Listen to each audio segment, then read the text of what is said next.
திமுகவை பொறுத்த வரைக்கும் எனக்கு கலைஞர் பீரியட்லயும் தெரியும், ஸ்டாலினையும் தெரியும். இந்த மாதிரி தொகுதி ஒதுக்கீட்டுல எல்லாம் வந்துட்டு இவங்களை காலி பண்ணணும்னு நினைக்கவே மாட்டார். கூட்டணி கட்சியில எல்லா இடத்துலையும் ஜெயிச்சாகணும். நம்ம நிப்போம், நம்ம ஜெயிப்போம். ஏன்னா அவங்க கொடுத்த சாய்ஸ்ல தான் இவர் வந்துட்டு 10 சீட்டை செலக்ட் பண்ணி கொடுக்குறாரு. அது வெளில இருந்து கொடுக்கல. ஆனா அதுல என்ன ஆகணும்னா, ஒரு 2 கூட்டணி கட்சிகள் வந்துட்டு ஒரே தொகுதியை கேட்கும் போது அப்ப பிரச்சனை ஆகுது. அப்ப அதுல திமுக தான் பாதிக்கப்படுது இல்லையா? அவங்க நின்று ஜெயிக்கக்கூடிய இப்போ எந்த தருமபுரி சொல்றீங்களோ அந்த இடத்துல தானே வந்துட்டு மிகப்பெரிய அளவுல வந்துட்டு திமுக ஜெயிச்சு வந்துச்சு.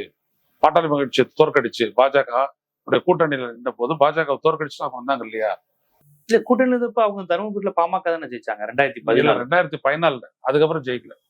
இப்ப வந்துட்டு அன்புமணி ராமதாசனுடைய மனைவி நின்று தோத்தாங்க இல்லையா? ஆமா ஆமா தோத்துட்டாங்க இல்லையா? அப்ப அதனால அந்த பெல்ட் அப்படின்றது இல்ல. பொதுவா அதை பார்த்து திமுக பயப்படாது. திமுக பொறுத்த வரைக்கும் நான் இப்ப சொல்லல, எம்ஜிஆர் இந்த காலகட்டத்திலேயே சொல்ல வரேன்.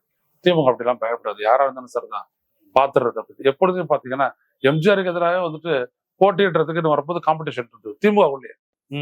பயப்படலாம் மாட்டாங்க. ஜெயிக்கிறத தோக்கிறத நான் நிப்பேன். மதுரை மேற்குல திமுக சண்டை தான் போடுவான். சண்டை தான் போடுவான் திமுக. ஒதுக்கி விட மாட்டான். அவர் தான் ஜெயிக்க போறாரு. இதேதான் அண்ணா திமுக நான் பாத்துருக்கேன். என் தொகுதி அவ்வளவுதான். நிக்கிறேன் ஜெயிக்கிறேன், அது வேற விஷயம்.